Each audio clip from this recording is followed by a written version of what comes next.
Hi, welcome to Can We Talk About That, the local Oxford County podcast where we break down gender-based violence and how it shows up in our everyday lives. In each episode, I sit down with folks who are working on the front lines, whether it's prevention, support, or systems change within the gender-based violence field. Before we get into today's conversation, just a quick heads up that we will be talking about topics like abuse, trauma, harassment, and violence, so please just take care of yourself while you're listening. Feel free to pause, take breaks, or maybe even just come back to this episode on a different day. If you or someone you know needs a little bit extra support after listening to this episode, please feel free to reach out to the DASO Crisis phone line. The toll-free number is 1-800-265-1938.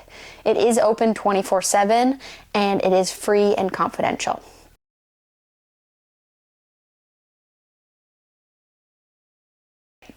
For today's episode, I'm sitting down with Marianne Park-Ruffin, and we are going to learn a little bit more about the intersection of gender-based violence and disability. So to start our episode, could you start maybe by just introducing yourself and explaining how you kind of work within disability consulting and advocacy? Okay. Thanks. First off, thank you so much for asking me. It's a real honor and a real privilege to be able to spread the word around this intersection that is often not looked at or is looked on as an afterthought. I, of course, have the distinction of being a woman with a disability. My distinction is that I am a person with albinism. That's what gives me the platinum blonde hair, this color cradle to the grave. It gives me the unique, fairly pale skin and unique eye movement. It's called nystagmus because I don't see things stereoscopically. So my eyes are constantly trying to dart away from the light because they're light sensitive and also trying to make a clear image. I was born with this condition, this distinction, I like to call it, and it is genetically linked as well. So that explains the disability. I've lived it, and I still continue to live it. So I was raised in a home with a great advocate. My mom had the idea, because we all went through regular school, not through school for the blind or a special school, and at a time before technology assisted people with disabilities, so that I had a dad that would draw pictures from a textbook. And when I was the youngest of five, four with albinism, one without, I was the youngest, and so when I got to that grade, say it was grade 7, oh, you got that textbook? I got the pictures because they didn't change them, and so I was lucky that way. And my mom always had the idea, she's very involved in the home and school, always had the idea if there was problems, like because bullying is a huge issue for kids with disabilities, she always had the idea, if you got a problem, I'll start with the director of education and work my way down. She was hell on wheels in that sense. And so I have that spirit in it. So that explains my disability and interest in disability. But I have a very strong pan-disability perspective, meaning I look at, here in Ontario, there's about 10% of us who identify with having a disability. So that covers everything from folks like myself with low vision who are legally blind to folks that have an intellectual or developmental disability or neurodivergent, or folks who are deaf or deafened or hard of hearing, mobility issues. It covers a lot of people. And I try to always look at that pan-disability perspective. Disability, there's a big difference between being born with a disability or it having come o'er you. If you're born with a disability, a lot of times you will accept things that the world's an uneven playing field and it's just not going to be fair for you. Whereas if the disability has come o'er you, a lot of people spend a lot of time trying to get back to the way they were before. Mm-hmm. Or they may say normal. And of course, normal is nothing more than a dryer setting. And if someone called me normal, I'd be really insulted by it. But that's that disability piece. How I got involved with the advocacy work, and especially around gender-based violence, I began working in the courts. My educational background, I have master's in cultural medical anthropology from the University of Tennessee. Go Vols! And I came back to Canada to assist. I had a brother that was a lawyer, and I came back to assist him in the early 80s. After I got a job, I worked in the courts as a victim witness assistant person for 4.5 years. And it went on from there. I was involved with the family, what at that point was called the Family Violence Coordinating Committee, and that was in the late 80s, and it just morphed. I taught from 1999 to 2015. When they ended the program, I taught the Ontario Police College around what they called the dynamics of domestic violence. But of course, I always intertwine the issue of disability because I live that. I can't separate it out. And so I was involved with that for 16 years. I've done extensive amount of police training here in Canada and in the U.S. Probably have trained over 35,000 police officers. Wow. Around domestic, what they call as domestic violence. Did the strategy for neighbors, friends, and families, their disability strategy for that program. Been on a boatload of committees, have forgotten how many in my lifetime. And then around 8 years ago, I was involved with Dawn Ontario. When that folded, I started my own little internet group called Network of Women with Disabilities. Now it's a Facebook-based group, but post information about gender-based violence and disability and their intersections and just awareness raising. So you're our perfect person to come on and talk about this. I guess so. I believe you are. So, okay, so getting into the topic today. Yes. When people think about gender-based violence, I mean, I think it's pretty obvious. Disability often isn't part of the conversation. That's right. Why do you think that is? I think because of society's norms, which may be changing slightly, but traditionally, disability was viewed as, folks with disabilities were viewed as charity and unlovable. So they wouldn't ever be in an intimate relationship. You know, they might be, and in fact, that's a lot of the research that is done, and that's very problematic, is through the lens of it is your caregiver that will abuse you, like a family member or a personal support worker or maybe like a cab driver or something like that, not an intimate partner. Yet we know that it does happen. In fact, women with disabilities are 150 times more likely to be abused than if they did not have that disability.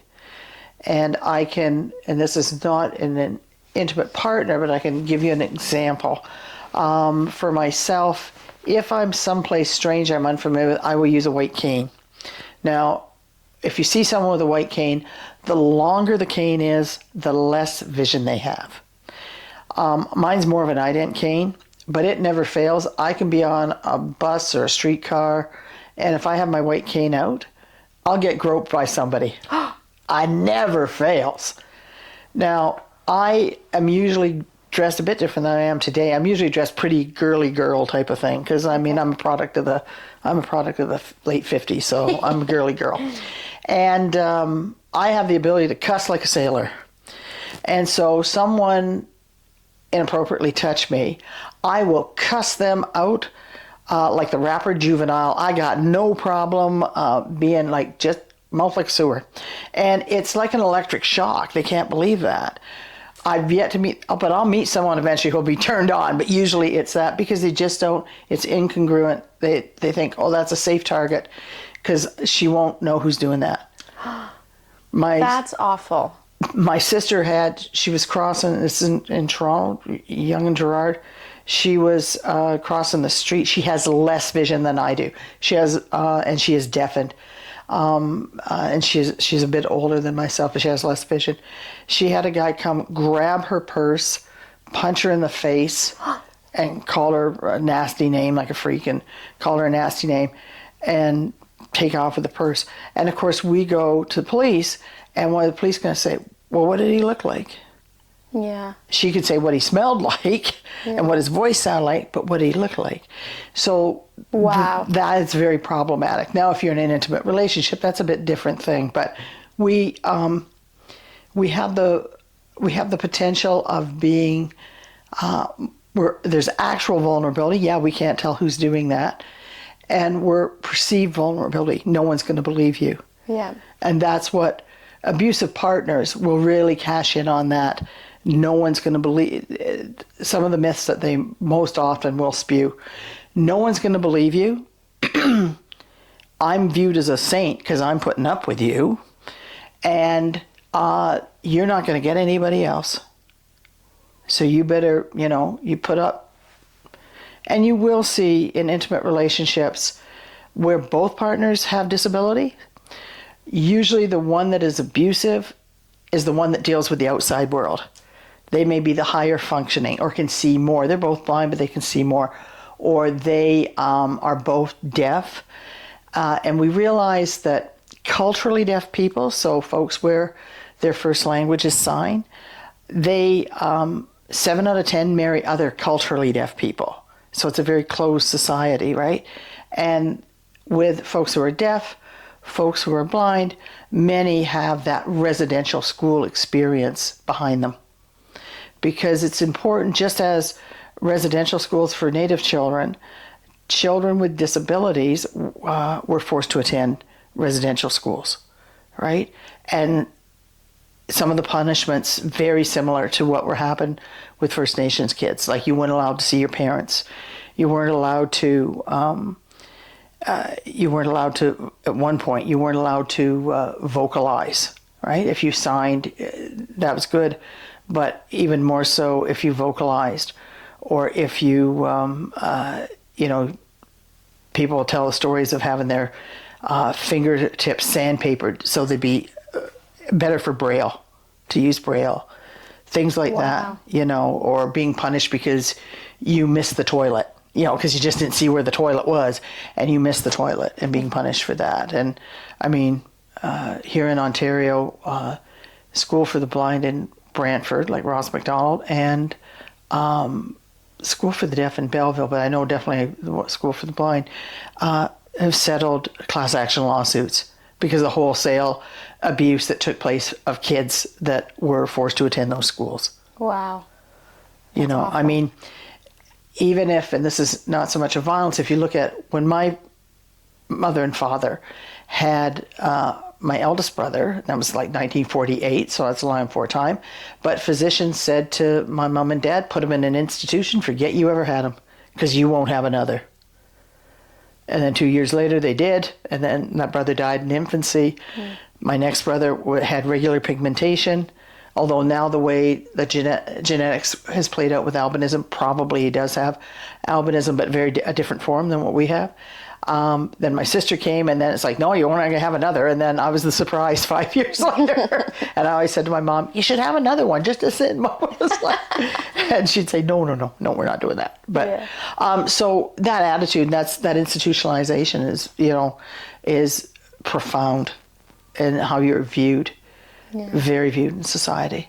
And that carries along, the legacy. I'm mindful of the fact that I stand on the shoulders of people who were exhibited as human oddities. It wasn't 1978 was the last time at the CNE, that they exhibited humans as oddities. And although 78 seems like the land before time, it's not. So what exactly does that mean? Sideshow, a freak show.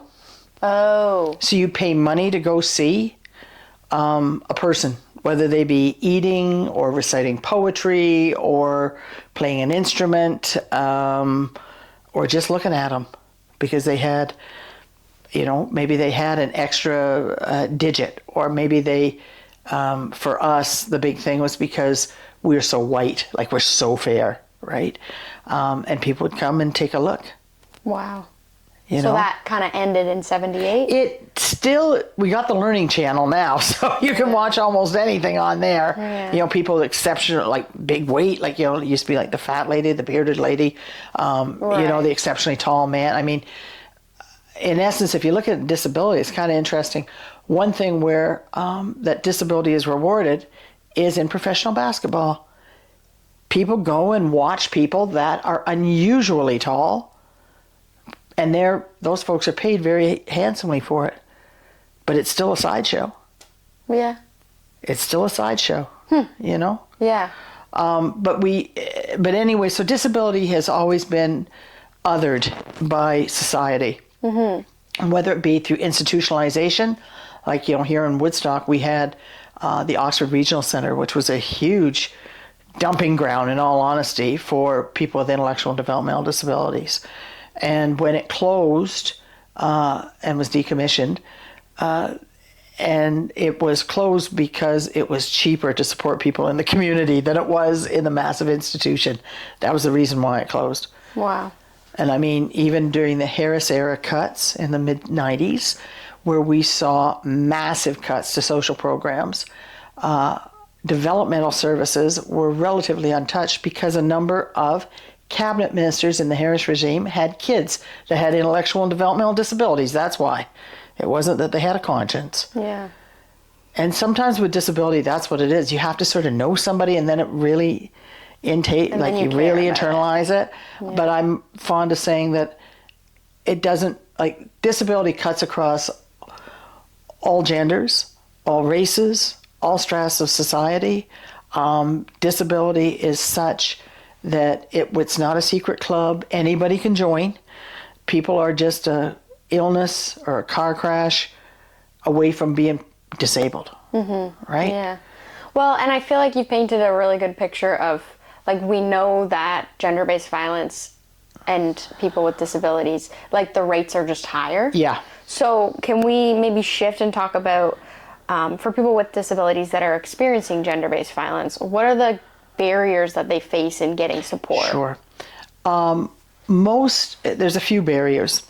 Although supposedly the province of Ontario will be completely accessible by the year 2025 under the this year. One more month. Yep, one more month.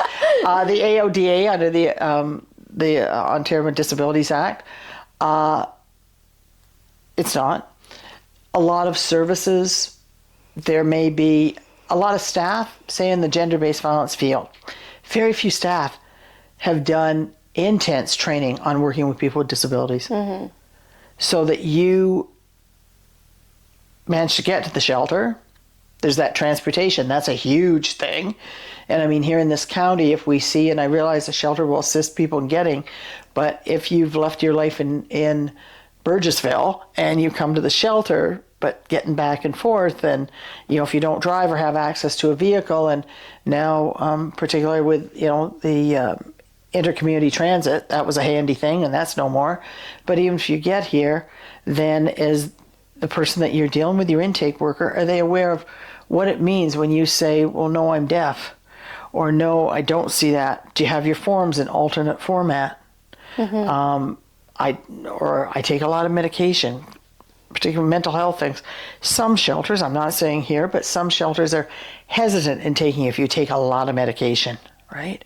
Or if you require attendant care, and trying to arrange that, or arrange an orientation mobility instructor to come and walk you through how do you get from one place to the other, within the building, even things like that. The whole idea that financial supports, as all women face when they're leaving the relationship, but it is ODSP, Ontario Disability Support Program, is another layer of bureaucracy that can be very difficult to navigate. And so whether it be police aren't specifically trained on working with people with disabilities, shelter aren't specifically trained, Crown's not necessarily trained. So you're in one of the most vulnerable times of your life, and you end up you're being the person that's explaining it to them. Yeah, so you have to explain. You have to pay more, usually, for whatever it is, right. Transportation, access to things.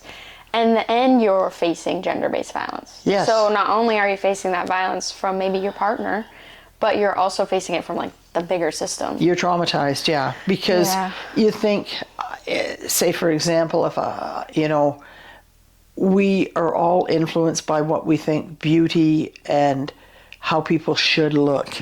So if, say, someone has facial differences, they were born with facial differences, very pronounced facial differences, but they have a partner, and they say, well, my partner sexually assaulted me, my partner raped me. What? How would that happen? Because you look so bad. Yeah. or things like that. That's just a very minor example. Then you have, if you have kids, if you are a woman with a disability, and particularly if your partner does not, then you go into the shelter system or in through the court system. There's a good chance you're going to lose custody of your kids. Yeah. Solely because you have the disability. Yeah. Solely on that. Or, for example, if you are deaf, culturally deaf, and you have deaf kids, and you go into the shelter, there has happened here in Ontario, where then Child Protective Services are called, CAS are called. Because you're deaf, how can you look after your kids? And you're encouraging your kid is deaf, and you're encouraging him to sign. You should be making him have a cochlear implant. You should be able to be vocal. Okay. Because that's what normal is. Right. So that big fear, because CAS is involved off time. There's stories, and anecdotal stories sometimes last longer than actual facts, but this is true fact. This is back in the early 2000s. This was a couple. They were, one was a lawyer, one was, I think, a prof. They were both blind, had a child. CAS took that child from the hospital on the idea that as a blind person, you are not a good parent. Kid's going to be dirty. Kid's going to be, what happens if it burns itself? What happens if, so many what ifs, right? Yeah. And these were people who had the money to buy any support that they even remotely needed. Mm-hmm. And that was a long, hard fight. The child was about 6 months old by the time they got it back. Wow. And it's a small, and once it's disability is a small community, it will reverberate through. Mm-hmm. But and just hearing you talk, it makes me feel like if you were even just looking at entering that system of whether it's family court or gender, like even a women's shelter, it makes you feel defeated. It does, To me, listening to you, it makes you feel, I'm assuming it makes you feel like, why bother? Absolutely it does. Yeah. Absolutely it does. Which is horrible. That's exactly the opposite of what we want to do. We want to empower and make things, and to be honest with you, the other thing too is society at every turn in the road will tell you as a person with a disability that you are worthless, that you're not valued. But the other thing too is it's important to remember that for those of us with disabilities, if we are being physically assaulted, if we are questioned, we oftentimes can explain it away. For example, it could, if you have low vision, and you cook and clean, you are never without cuts and bruises and burns on your hands. But it could be the partner was putting out a cigarette on the back of your hand. Doctor says, how'd you get that burn? Oh, I was cooking potatoes, or I was frying fish the other night. That's how it happened. Right. Or if you are a wheelchair user and you're able to toilet yourself, get yourself in and out of your car, you a lot of times will have bruising on your legs, but it could be your partner was kicking you. And so you can, unless the trust is built so that you will disclose, well, no, he hits me. It is, you can easily explain those things away. Right. Well, and if someone's not trained in thinking that way about disabilities, that's right. It's easier for them to write it off too. Exactly. I don't know anything about it, so I'm just going to write it off. Yeah. And pretend that didn't happen. That's right. Pretend that my gut feeling isn't true. Yeah. So that, because then I'm assuming that the doctors or lawyers or shelter workers or whoever, because they don't know anything about it, that's human nature to avoid something that you don't know anything about. It's going into a kettle of fish. Yeah. Or if you're dealing with someone who uses a bliss board, a communication device, and they're nonverbal, or they are their distinction is that they have cerebral palsy, but to the untrained ear, their speech is very challenging. And as an intake worker or a police officer, taking the time to, that's what you mean when you say, because it can be hard. It can be very hard, or just taking that time. It may be that the person needs more time to answer. Or they may be, because they take a lot of medication for many different things, time of day for the interview could be better. Because the morning they're drowsy. The afternoon, though, they're pretty perky. Well, or even just, you mentioned, when it's really bright outside. Yeah. It's harder for you to see. Exactly. Like, the weather could be... The weather can be a huge, or especially the weather if you're someone that you have, rheumatoid arthritis or any other type of lupus or anything like that. You'll notice I won't say suffer, because that's how people say we suffer with these things. The disability is part of us, so it's not suffer. Or if I had a nickel for every time if somebody hands me a piece of paper or whatever, and I say, do you have it in large print? I have low vision. Oh, I'm sorry. Not they're sorry they hand me the paper, but they're sorry I have low vision. Well, I'm not. Like, I wouldn't change who I am. Right, I just need something different. I need something different. For myself, my disability, is it inconvenient? Absolutely inconvenient. But it's part of me. And unfortunately, sometimes though, and this is in the gender-based violence, when people are trying to get out of the relationship, and particularly for those of us with disabilities in general, they'll say, well, hey, get a good education and you will get a better job, and then it'll be so. Because of the barriers to employment, I'm living proof. I have a master's degree and I have been chronically unemployed and underemployed throughout my life. And yet I'm smart enough and I can adapt and I can learn stuff. And huge experience too. And huge experience, but it just does not happen. I mean, even for example, a few years ago, I was looking at getting a cat. My cat had died, and I went to like a rescue, like a humane society type thing, rescue. And as soon as they found out that I had low vision, questions started. Well, how are you going to get them to the vet? Like, what happens? And like, what happens if they get out? Or how are you going to get? And like, I'd had a cat for like 40 years, so it's like, well, we cope. It's like. Same as anyone. Same as anybody, but it's like, so those barriers, right? Yes. Oh, yeah, that sounds so frustrating to be like questioned everywhere you go. Oh, it is. And I mean, you have little things of like a little trick that sometimes people feel if they talk loud enough, you'll be able to see it. It don't work that way. Yeah.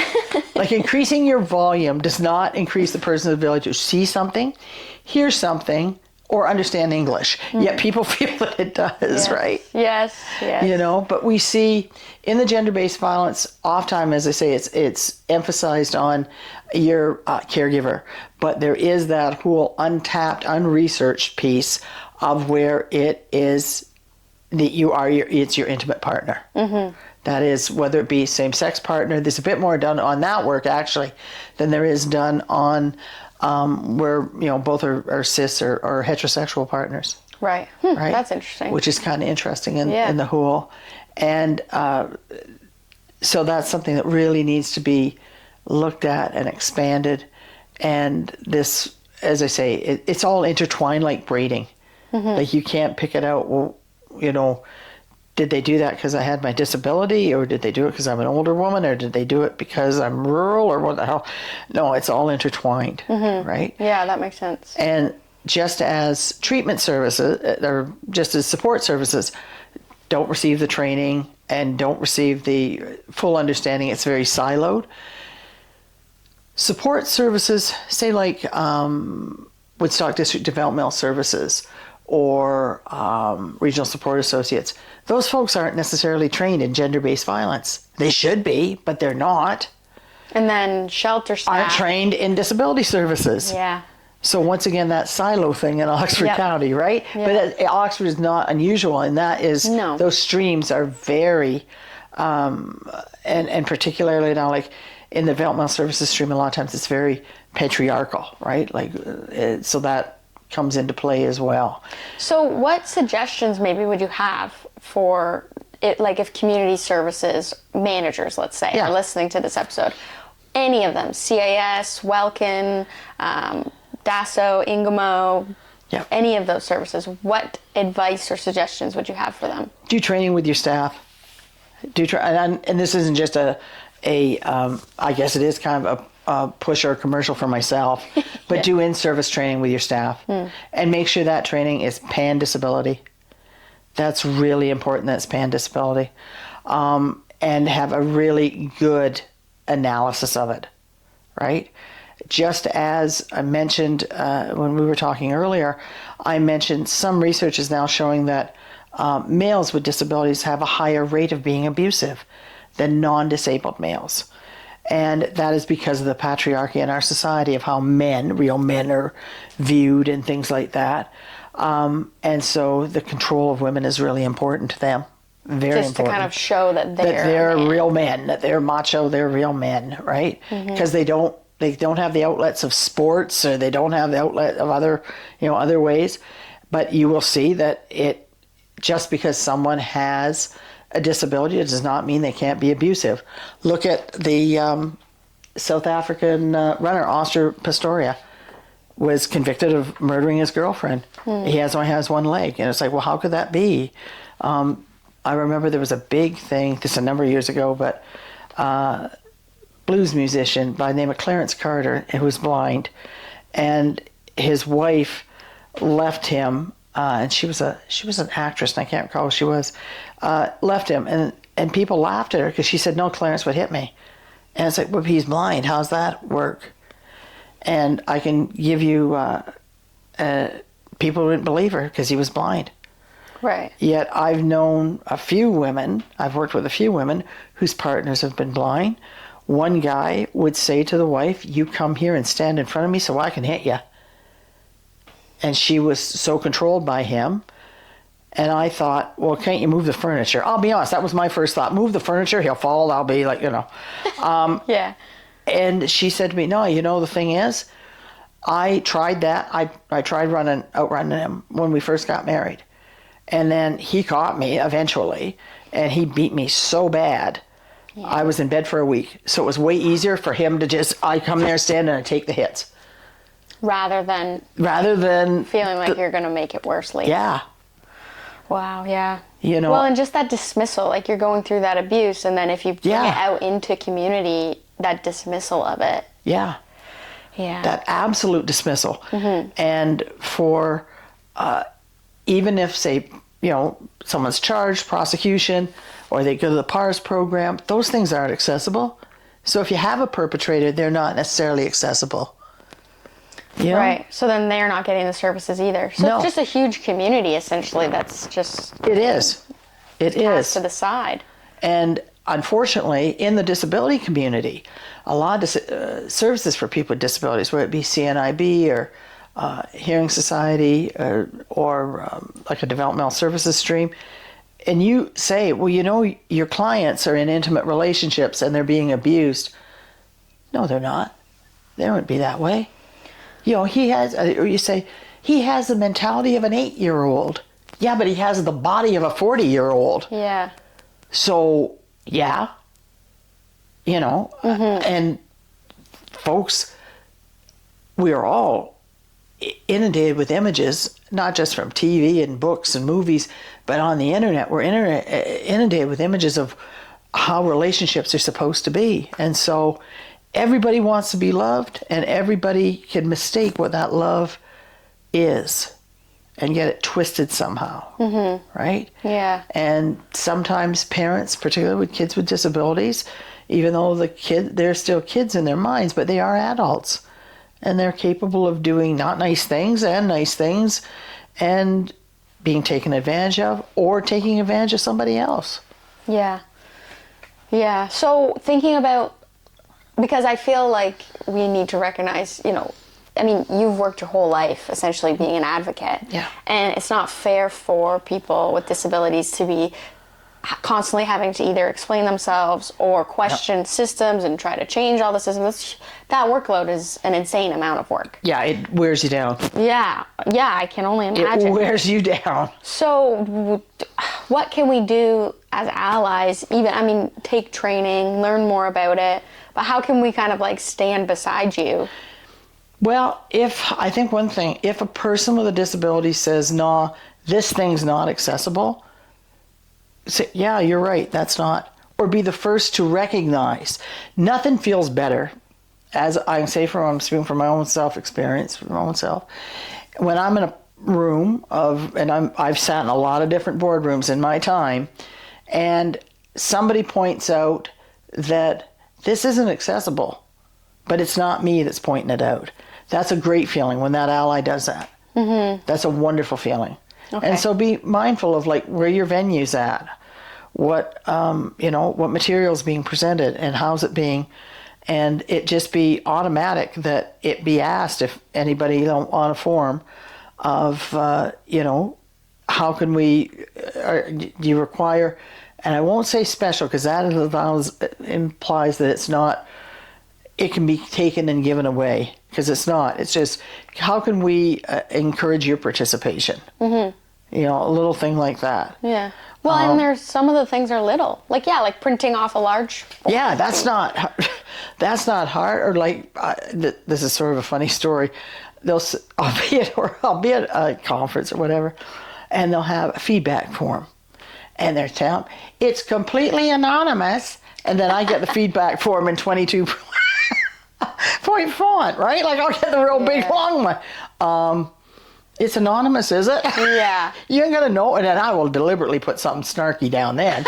But like, you don't. Nobody's gonna know who you are. Yeah, sure. Come on.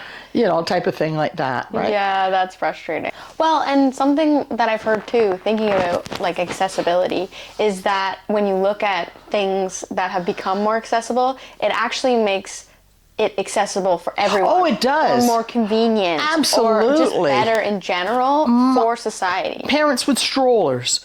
Somebody that, they may have had a surgery and they're, walking with a cane, or you've got a rolling suitcase or a rolling briefcase. There's lots of different things like that. Mm-hmm. Yeah, lots. Which is just kind of interesting to think about. Yeah, so it's benefited so many.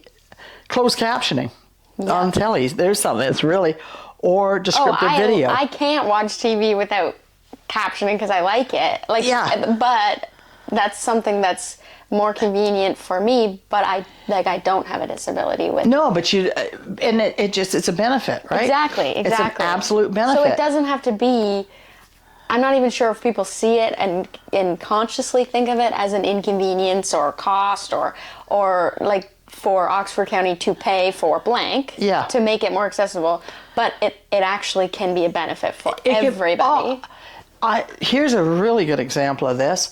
Of course, because of so much construction here in the city, the bus service, city buses, they have the automated stop announcement, so they announce, right? But I was on the bus a few evenings ago, and it wasn't working. And there was a person, I wanted to get off a specific stop. There was a person who appeared to me to be temporarily abled. She pulled at the wrong time. And she says, well, I thought this was the stop. And they said, no, that's up there is where you want to go. Because she hadn't heard or seen what it was. And it's like, and this drives me up the wall. You'll say to the driver, your stop announcement's not working, isn't it? Well, just as you check the tires and you do all your safety checks, check to see if the stop announcement's working. Right.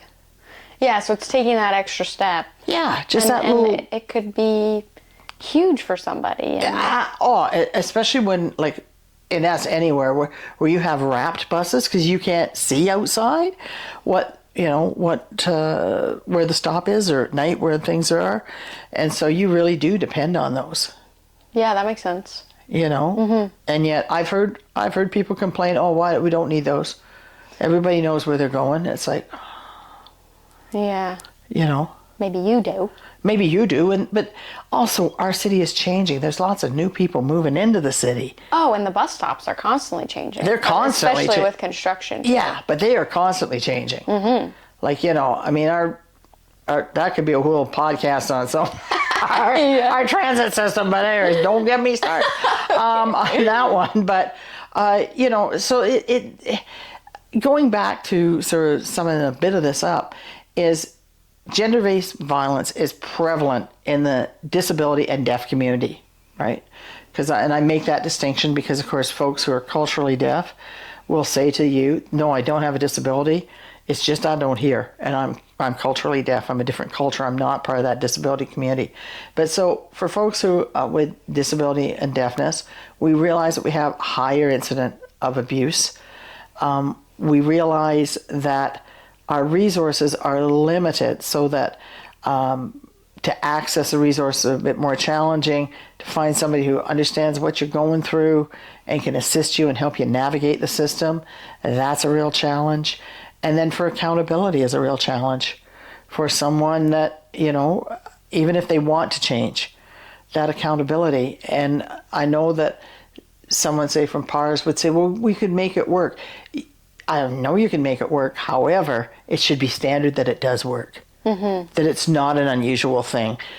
Yeah, I know where to access a sign language interpreter.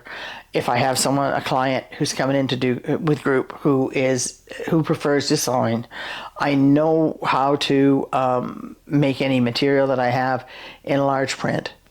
I know, I know that I should be turning the lights low because this person is neurodivergent, and try to navigate the chaos that sometimes, because there was a period of time I co-facilitated the PARS program, so I know those groups can be hairy sometimes, right? So, these things should just be standard. Mm-hmm. Yeah, instead of it being... It's special. We'll deal with it when a person like that comes in. That's right. Right, that makes sense. That's right. So maybe to kind of wrap up our episode, ending with, on a positive note. Yes. What gives you hope right now looking at advocacy? What gives me hope, and that will change from day to day or hour to hour sometimes for me anyways, hope that there are young people like yourself who are inquisitive and want to help. And interesting enough, I've noticed even in the service industry, like here, at Tim Hortons or McDonald's, a lot of times if you have a clerk that you're dealing with who is a young person, I'm going to say between 16 and 30, and you say, I can't see what's on the menu, or how much is that? I can't see that. Or you're, say, at a grocery store and you scan through and you'll say, how much was that? Because you got to add it up and all that stuff. And a young person more often will just tell you, oh yeah, no, it's $5.99 or it's $2.99 or whatever, or that comes with whatever. That's hopeful because younger people are a bit more aware. Whereas someone, I deal with a clerk that's my age or even in their 50s, and they'll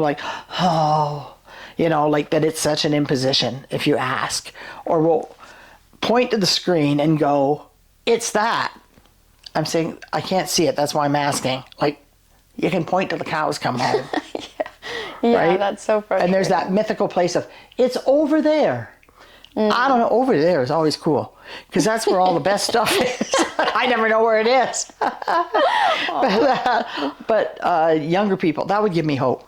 Yeah, that's huge.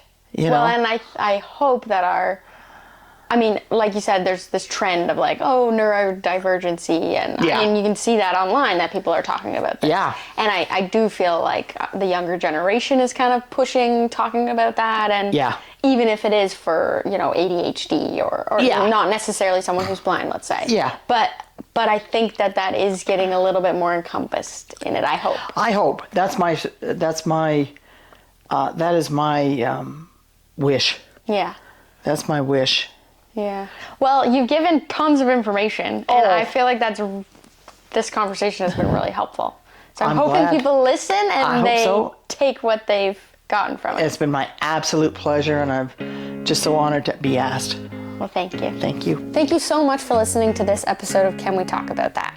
A big thank you to Marianne for coming on and sharing her perspective with us.